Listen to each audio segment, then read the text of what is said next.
Hello. How are you? It works good. Hi. How are you? Nice to not see you. I don't see anybody. I just see a camera. Welcome to the replay. Welcome to Daily Fuel. My name is Bobby, and I am the host of this group, the Spiritual Artist Quantasy. The spiritual artist part of this group name is the part that's supposed to be obvious when you're finding the group. You're out in Facebook land and you see, ooh, the spiritual artist. That's cool. And it's true. It's what we are. We are spiritual and we are artists. But the real thing of this group is the Quantasy part. Except if I just called it Quantasy, nobody would know what the heck that meant. Nobody would join the group, and that would have been a waste of time. So I didn't do that. But the Quantasy, if you're curious, is the quantum odyssey. The energy part is the quantum part, and the odyssey part is this never-ending journey that we are on. And sometimes the hardest part of the journey is what we're going to talk about today. So let's see, we have Ray is here. Evening, Ray, how are you? And no fear. Well, it's not about no fear. It's about dealing with the fear, but I'll take it. And Brandy is here. Hello. How are you? Welcome to the group. Brandy is pretty new, not brand new, but maybe like a week or so or whatever. I was just looking at your poems that you just posted. They're really, really nice. Thank you for those. And you're also a photographer. And it's kind of funny because every once in a while there's somebody in the group that is catching up on Daily Fuels. And I see all the comments like one after another. So-and-so posted anything. So-and-so. Today it was Brandy's turn. You're not the first. So, but so I commented to her, wow, you're spending a lot of time with me today. so that was cool. I appreciated seeing that, Brandy. So welcome to the group. Replay people. Sorry, I forgot you. Replay. Hi, replay people. If you're in the replay, hashtag replay people, you know the deal. Okay, good. All right, enough of the replay people. They're not even here. They can't even show up, for crying out loud. Well, except you, Brandy, because you just watched all the replays, but now you're live. So forget you're not in the replay today. All right, Alyssa's here. Hey, how are you? Oh, and Mikey, I missed you. Hey, buddy. How you doing? Okay, so for Alyssa, and Brandy, I see you found the eCam link. Nice job. And Alyssa, you did as well. So if you're new to Daily Fuel, here's how this works. I'm about to start my spiel, and I'm going to ignore the comments, but you guys can keep commenting the whole time I'm talking. In fact, I love that because I hear the boops when you do. It makes a little sound. And Stephanie's here. Hi. And then when I come back, when I'm done with my spiel, I've got this whole thing written with you can't see that. It looks like this. I write some notes and stuff for myself. This was yesterday's. And so it's not a script, but it's just things for me to not forget what the heck I'm talking about. When I'm done with this, I'm going to come back to the comments and read them. And then by the time I read your comment, because I said something and you're like, wow, that was really cool. And then I read it like 15 minutes later and I have no idea what the heck you're talking about. Wow, we're 3.5 minutes in. That's long. So let's... I'm sorry, guys. That's Brandy's fault because I was talking to her. All right, so let's get started. You can keep commenting and begin. Yeah, so the hardest part of any quantum odyssey is the first step. We have to take that first step. And in order to take that first step, I could have called this one overcoming fear or taking a leap of faith, right? That these would have all been decent titles for this one. This one was inspired by a little conversation that we had in the group with Kirsten. Kirsten was talking about taking that leap from her 9-to-5 job to her own, her heart-filled business. She wants to be doing her art full-time, and she wants to make that leap. Right? And so I posted this today, and Juanita said that for her, a big fear is a feeling, it's a fear of people. She feels excluded. And Anamita was saying that she sometimes feels a fear of success, especially being noticed or criticized. It's easier sometimes to just be like this. We don't need to be noticed. I apparently do not have that problem because I'll just show my face to everybody. But, and Kirsten's here. Good. I'm glad that you're here. And now I'm going to ignore Robin gave me flowers. So now I'm going to ignore the comments. Okay, so here we go. So I'm going to do this one a little differently. Normally I have three things and then I go through them one and then I tell you the second and I have something to say about each one. But in this case, I'm going to give you all three up front and give you one big explanation that kind of covers all three. And it's not really an explanation, it's a story. So here's something to understand about taking that first step. We need to understand, and the story is going to explain this and illustrate it, is that number one, you're not alone. You don't have to feel alone. Sometimes when we have to take that first step, and we want to take that leap of faith, you want to start that thing, you want to get into that thing, whatever the thing is, you're here, you want to be there, right? And it's hard to make that leap. You're not alone. You have a support system, whether it's your family or whatever, or this group, right? That's why we have this group. We are a support system for each other. I keep calling this a safe space. Somebody like Anamita, who doesn't want to be noticed, can post her stuff here without fear of anybody going like, that stinks, they're terrible, blah, blah, blah. Everybody here, if you say anything like that, you're out. Everything here is positive and uplifting. We can criticize or give critiques if you ask for it, but nobody's putting anyone down here. So you're not alone is number one. Number two is you don't have to take that entire leap in one step. You don't have to go, oh, bam, I'm here. It's you can take little steps. You can take that first step and understand that the universe is going to put the path under your feet while you're walking. And it's okay to understand, number three, that you will get better at moving along in this leap, that it's not actually a leap, it's a path, it's an odyssey. And it's okay to take 3 steps forward and 2 steps back. Sometimes we feel like we took 3 steps forward, now I took 2 steps back, I failed. Well, you took 1 step forward net. And if you keep doing that, 3 forward, 2 back, 3 forward, 2 back, you are trending forward. So you didn't fail, you're just not going as fast as you want, and you're not going at the pace that you think you should be going when you compare yourself to other people. So those are the 3 things. Keep them in mind. You're not alone. You don't have to take the whole thing in 1 step. And it's okay to get 3 steps forward, 2 steps back. You can go back and forth. You can even say, this one sucks, let me try this one and do a different one. Let me take a breath. Okay, so here's the story. It's gonna tie this up for you. Okay, if you're new to me, and most of you are, you've only known me for days, weeks, or up to 7 months or so. But years ago, I was a firefighter, and it was something that I wanted to do as a kid my whole life. When I was growing up, my dad was a cop, and we had cops in our family, and everybody was a cop, blah, blah, blah, blah, blah, except me. I wanted to be a firefighter, and I had a little fire engine thing that I drove around. I was like 3 or 4. I drove it in the backyard. Not a real fire engine, obviously. It was a toy with pedals, and so I always wanted to be a firefighter, and then shortly after 9/11, I decided I am joining the fire department. And now where I live, it may be different where you live, but depending on where you live, probably you have a fire department. We have it by town where I live. You've probably seen like New York City's fire department, or Los Angeles fire department, Chicago, all these big cities, right? And probably if you're in a different country, it's the same thing. A lot of them are paid fire departments. Mine was a volunteer fire department, so we didn't get paid. It wasn't a job. It was just something you did. You live in your community and you want to be a firefighter, and you just join up, and they give you a little pager. And whenever there was a thing, your pager would go off, and they tell you where it was. And if you could go, you'd go. And if you couldn't go, you missed it. So I joined, and they told me it was kind of funny because they told me, oh man, you just missed it.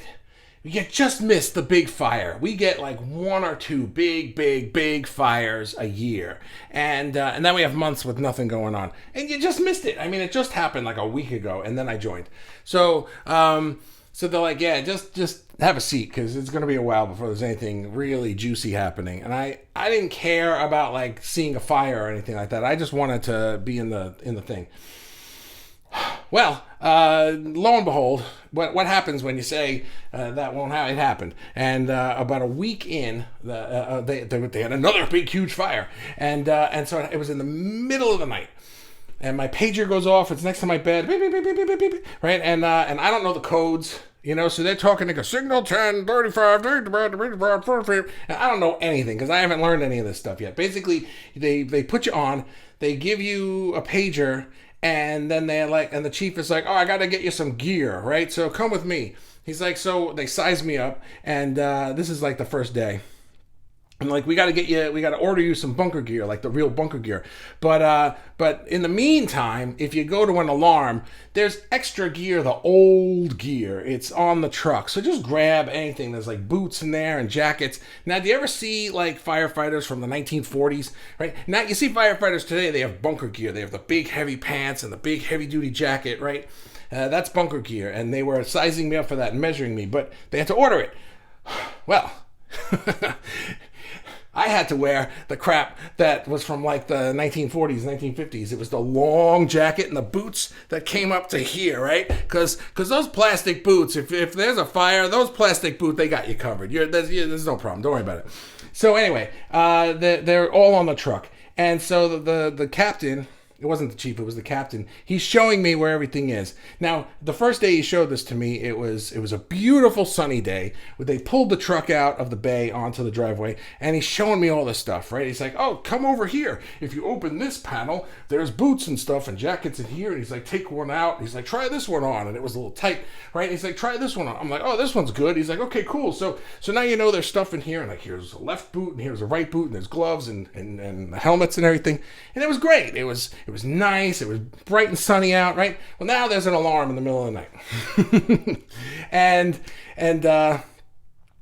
And I don't know what the alarms mean or anything like that. So I drive over to the firehouse and I get on the last truck. The truck, because apparently it was a real big fire. So when that happens, all the guys know, like, they're zooming over there, and so the trucks were out of the bay in like minutes. But I'm like moseying down the road to get there, right? And I get there and I get on the last truck, and that truck didn't have any gear on it, so I had to wait till I got there. And when I got there, there's just trucks everywhere and the lights and everything, and I don't know what the hell's going on. And I see the lieutenant from my company, and he says to me, oh, Bob, good, come over here and just go over to the truck and put on some gear like the captain showed you that day. I'm like, cool. Well, now it's the middle of the night. I can't see a damn thing, and I'm opening the things, and this is the wrong stuff, and I pull out a jacket, and it's too tight. I can't find the one that fit that day, and I got two left boots. I can't find a right glove. And finally, I got a jacket that fit, but I put the buttons on mismatched, and I'm a mess, right? And I'm just like taking my time, doing it like nothing. And finally, I get all dressed. I'm like, okay, good, right? I get all dressed. And this whole time, I was facing the truck. I just had my face in the truck, in the bays and everything like that. And now that I'm dressed, I turned around, and I see this building on fire. I mean, it is just like a huge fire. And I was like, whoa. And I swear to God, I stood there, I frozen. I was like 100 feet away from this building, just, I don't know how I didn't know, right? And here I am looking at it, and I swear to God, I was just like completely lost. I had no idea who I was, where I was, anything. And I said, out loud, somebody should call the fire department. and I was just like, I looked out, I saw myself in the gear, and I was like, oh, fuck, that's me. Are you kidding me? Well, I don't know what to do. Now the panic is setting in. I am like, what the hell? Right? I was like Ralph Cramden, hamina, right? So luckily, that lieutenant came over and he's like, oh, good, you're dressed. Come with me. I'm like, okay, and I just follow him. And luckily, we walked away from the building. I was like, okay, good, let's go that way. And we walked around the truck. And he's like, we were in the ladder company. The ladder company was the one that had the truck that went up and down. This one, right? We were in this truck, and it had ladders all over it. So he says to me, here's what we're gonna do. We got guys who got to go into that building. You and I are gonna take ladders off this truck and put one ladder up against every window of this building. And I said, okay. He's like, this way. Now remember, I've been in for a week. I had no classes, nothing. It's on-the-job training. He said, this way, if anyone goes up to the second floor and they got to get out and they can't go down the stairs and out the door, they can go out a window and there's a ladder there. And I'm like, that makes sense. So one at a time, we're picking up ladders, we're carrying it over, we're putting it to the window. Then we walk back to the truck, and we're just walking, right? We're not running around. There's no nuts. It's not like, oh, I gotta get the ladders, right? It's just like, okay, let's do this. And, we're walking fast, but we're doing it at a normal pace. Nobody's panicking here, right? Because at first, all I saw was trucks and hoses and guys walking around and blah, blah, blah. I had no idea what was going on. And now suddenly I'm realizing there's some order here.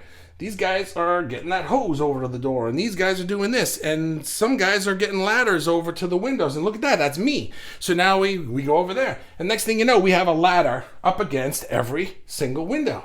And when that's done, the guys went in the building, put out the fire, and came out the door. They didn't even need the ladders. And then we cleaned up, and then we put the ladders back. So the by the end of the night, all of a sudden I realized nobody was expecting me to put out the fire all by myself.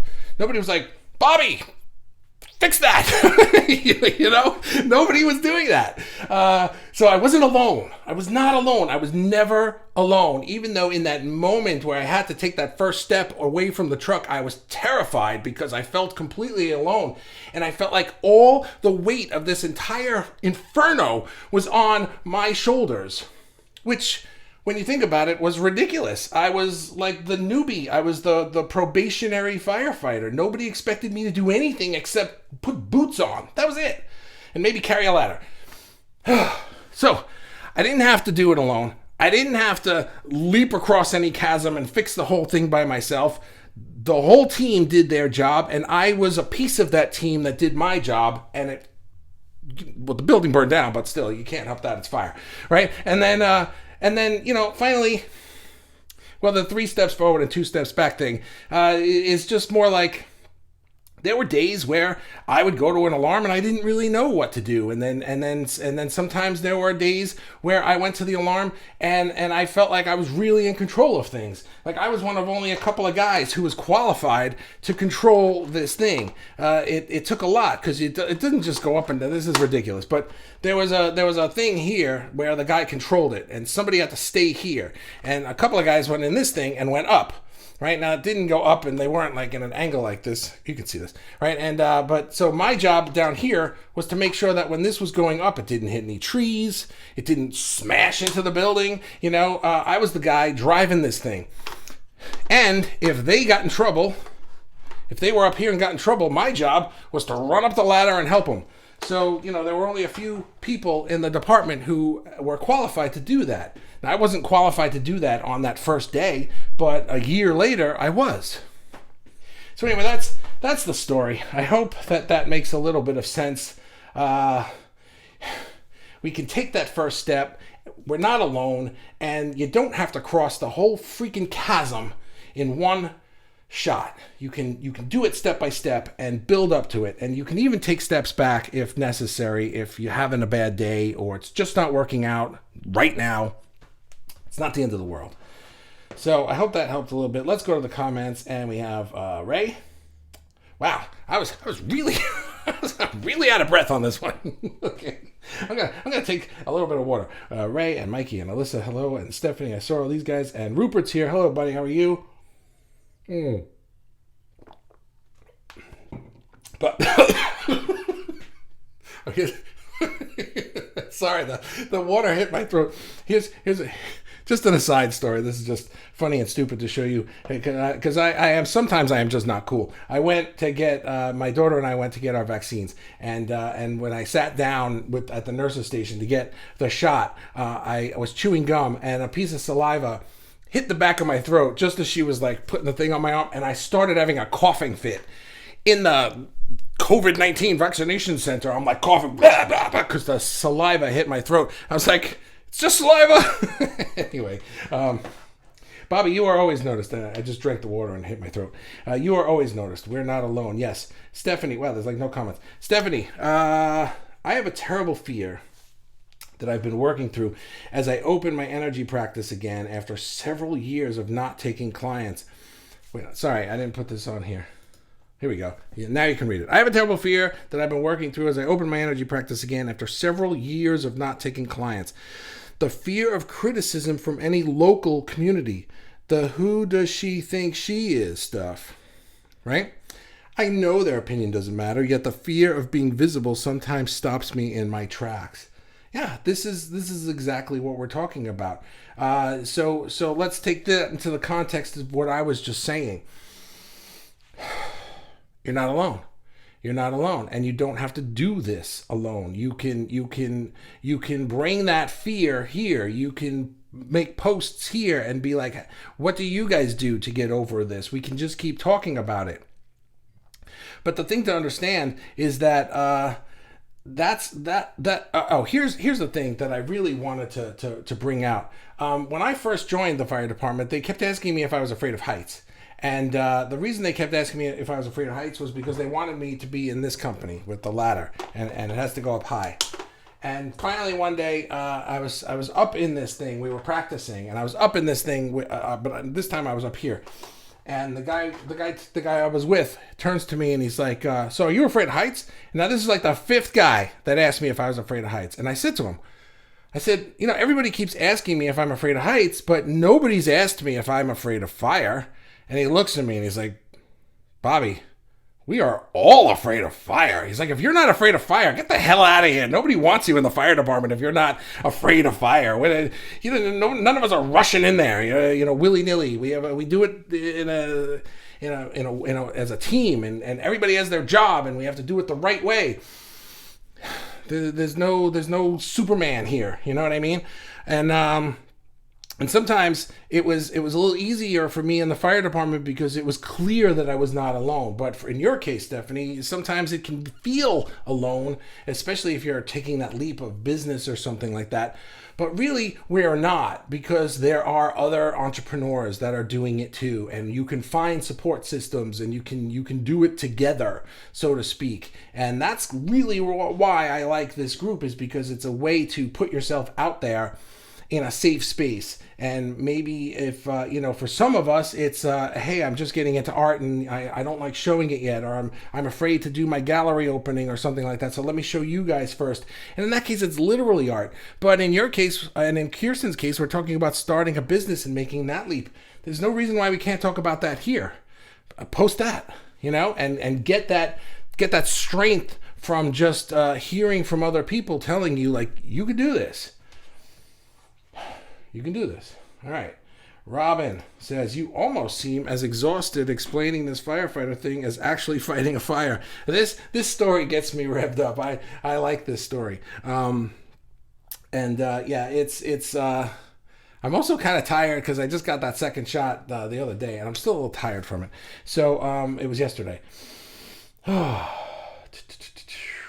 And Mikey says, "We are really never alone, even when we are sure we are." Yeah, we're not alone, and I've been talking about it in terms of like physical alone, like we have each other as we have other human beings around us, but we're also not alone, right? We also have our higher self, our spirit, our source, or whatever you like to call it. It's never not there. And you don't need anybody else to give you power. You can draw it from yourself. You just need to practice doing that. That's why I talk about doing the daily energy work every day, because then when you really need to draw upon it, when you need it, when suddenly you're in that position where it's just like, "Oh man, I gotta dig deep for this one." Well, I know how to do that because I practice it all the time. Okay, Alyssa. Oh, here's an essay. Nice. Alyssa says, "I have kind of been having that. I've been making gemstone bracelets and a ton of people wanting them. I did not know what to price them at. I want to charge enough to make money, and I don't want to charge so much that people don't want them. So I don't post or do anything. I freeze up when I'm fearful. I won't take any action, which is even worse than doing something and messing up. I'm a bit of a perfectionist." This is really common. This is not unusual at all. There are a few ways to go about doing this, and really you kind of have to like feel your way through it. Here's the thing. So you're making a thing, right? You're making the gemstones. I've seen your work. It's beautiful.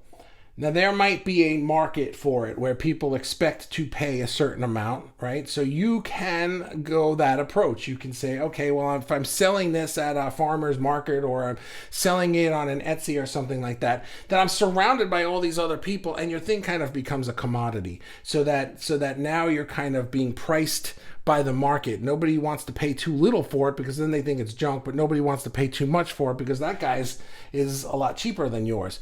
But clearly, the one that guy makes is not made by Alyssa, right? There is no such thing as a commodity when it's art. Each piece that you make is a unique piece. So you can think of it that way as well. It just depends on who you're putting it in front of. You can go to different kinds of places where people appreciate the uniqueness and the story behind the artist. Or you can put it in a place that's just a big market full of other people that make what you make. In which case, everyone's is like, well, his is $5 and yours is $4, and they're both kind of cool, so I'll take the $4 one. Then you're getting priced down. The thing is to just try something and see what works. Because let's say you went somewhere and you were selling them really cheap, but maybe like millions of people wanted them. Then who cares? You know what I mean? You can. Well, you probably can't make millions of them, but you understand what I'm saying. If you're selling them and you're selling like for $1 each and you're doing 100 a month, that's only $100. So what are you going to do with that? It's not really enough to live on. If all you want is some pocket change, then great. But if you want to make a business out of it, then you have to figure out how to charge more or get more people. But that's really not what we're talking about here. What we're talking about is that you're going through all of this in your head so much that it's creating fear to the point that you do nothing. That you just, right? So here's your comment again so people can see it. So that you're doing nothing and you get frozen. That's called paralysis by analysis, where now you're analyzing it so much that you're just paralyzed. You're not doing anything. And that's probably the worst thing. It's better to do something and figure out that it's the wrong thing than to do nothing, because you get no data from doing nothing. You can't learn anything from doing nothing. If you do it wrong and it's a complete failure, then you can be like, well, that sucked, but now I know that I need to do it this way, so boom, let me go off on this path now. But if you're doing nothing, you have no idea, none whatsoever. So do something. But yeah, again, freezing up. So I mean, you can use this group as a mastermind. Post your stuff and ask them, like, what do you guys think this is worth? People will have an opinion and will help you out. David, hey, what's up? David says, today I applied to be part of an art display for Maya and Trevor's project where 10% of sales goes to Travity. Good for you.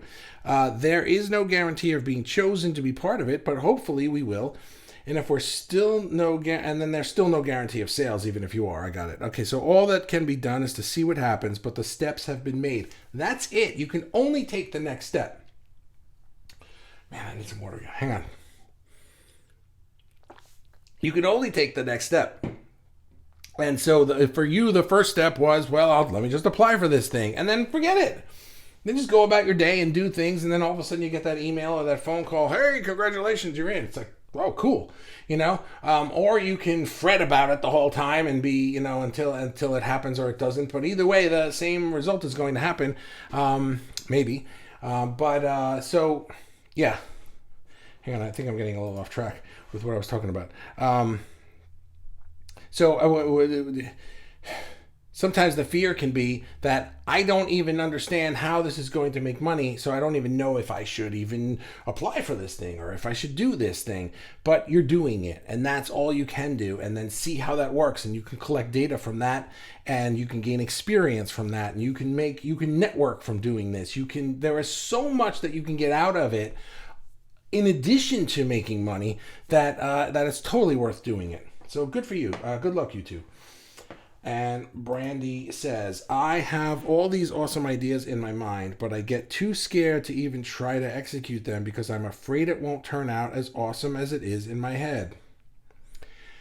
Man, doesn't that stink? Sometimes we are so creative, so imaginative that it's like, how do I do this? What do I do? Is it even going to work? Is this even how I can't even, it's like, it's so good in here that I don't even know how to make it here, you know? That's a different kind of a thing, and it's something I've had to grapple with myself, to be honest with you, because I make music and I make stories, and I'm working on a graphic novel, and man, in my head, let me talk about the graphic novel for a minute, because this is a really good example of what you're talking about, Brandy. Let me leave that up. I have this idea in my head. Now, in my head, it is a blockbuster Hollywood movie. I can see it. It's like, I have no idea how to make that. I can't make that. It would take me a year to make 5 seconds of what I see. You know, it's like nobody cares. So I'm making it a graphic novel. I'm making it into videos and things, but there's a lot of still imagery in it because I'm not about to spend a month animating 40 seconds of this thing when I could make the whole story in a month. But in my head, I see this grandness to it that is impossible for me to make now. However, did you know? I'm gonna land this plane. Hang on. This is a really good comment, Brandy. Thank you. Did you know that when Walt Disney wanted to open up Disney World or Disneyland, which one came first? The Disneyland. He had this vision to open up Disneyland, and everyone's like, "You're insane. You guys make movies. What are you talking? You want to open an amusement park? You're an idiot, right?" I mean,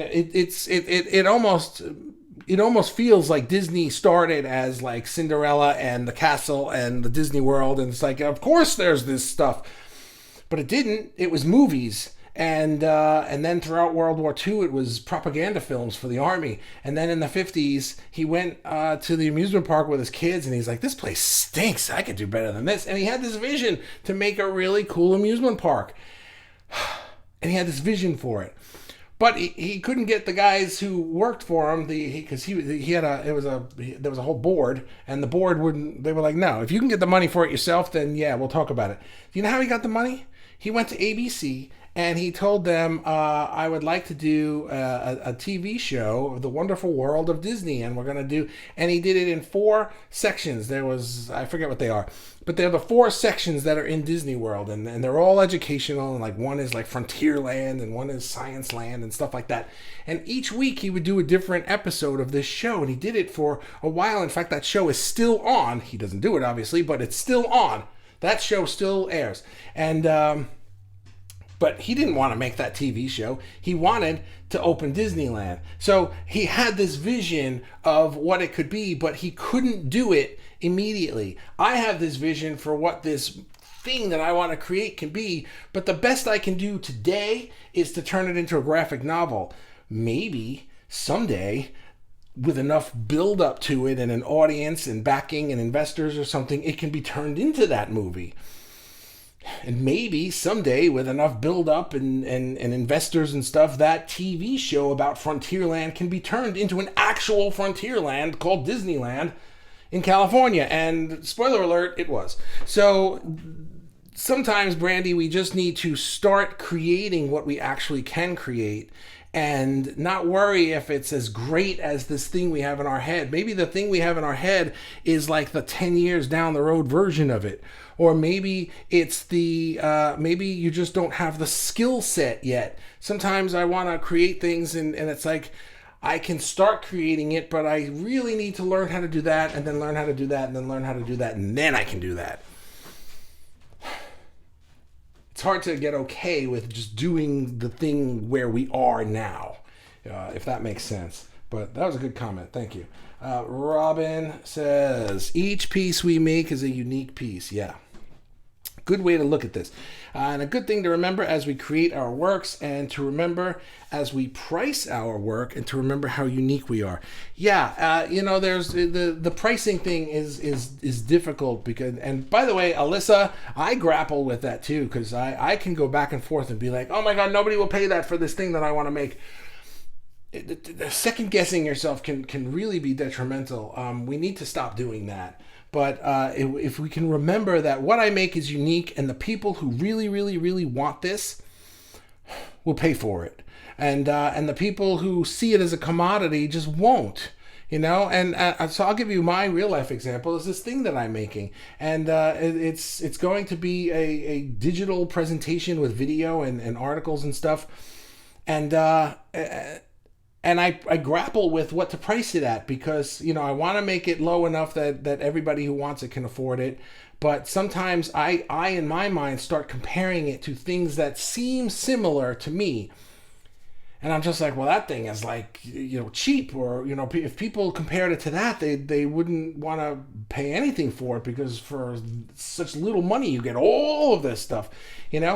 But I have to remember that that thing is that thing, and it's just kind of a commodity based product. Whereas my thing, I'm the only game in town for my thing. If you want the stuff from me, you've got to go through me, because without me, it just doesn't exist.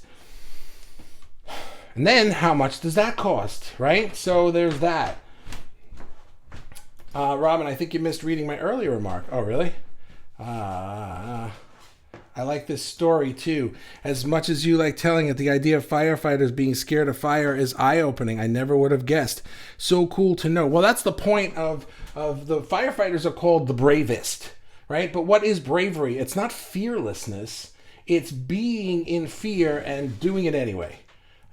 Of course I'm afraid of fire. Who the heck isn't afraid of fire? But I'm going to go in that building anyway, but I'm trained to, and I've got my team, and we do it a certain way, and nobody's running around like this. We know for the most part they know what they're doing. Thanks for the thing. I can so relate, says Melinda. Yes, Melinda is a firefighter. Right? Do I have you right? I think so. No, that wasn't you. Who? Was that you? Now, I think I'm mixing you up with somebody. I'm sorry about that. Frontier, Tomorrowland, Adventureland, Liberty Square. Yes.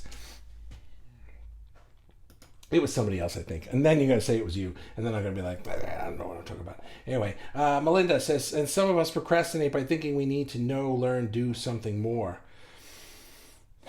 There's that, man, right? It's like, oh, man, I really want to do this thing. And it seems like such a leap. But let me learn everything I could possibly need to learn. Let me get every skill I could possibly need to have. Let me get every piece of information that I could possibly get. Then I'll do it. Except what happens is it's never ending. You could be in data collection mode forever.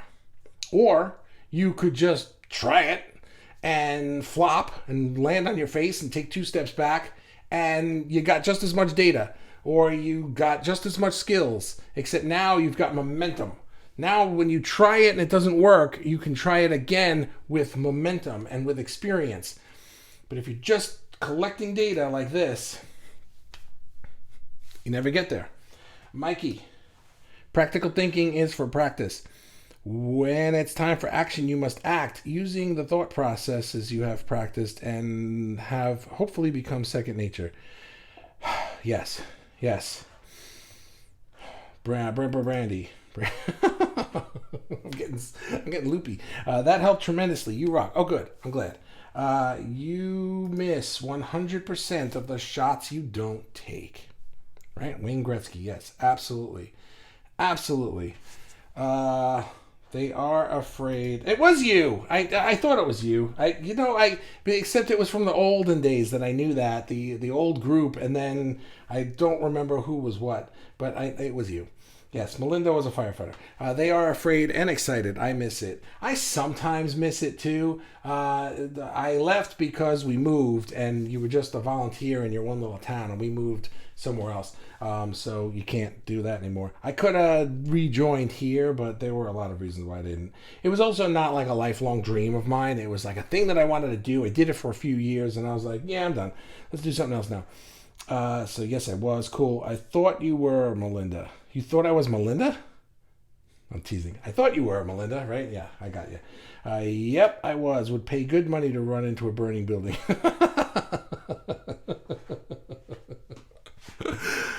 Oh, man, yeah. Yeah, it's fun. There was a lot of fun in it. All right, guys. Well, that's the last comment. So if you're new here, the last comment gets the booby prize. And Melinda, so far you are in the running for it, but I'm probably going to keep talking for another minute at least, and somebody might swoop in and steal it. So who knows? Guys, thank you so much for hanging out with me today. As always, I always appreciate it. Brandy, I'm glad that you made it finally to a live, and you're welcome all the time. We do this every day except Sunday, and that's it. So, guys, thank you so much. I will see you, Melinda. Yep, you're still there. So you get the booby prize, and I will see you tomorrow. Have a great night. Thanks. Bye.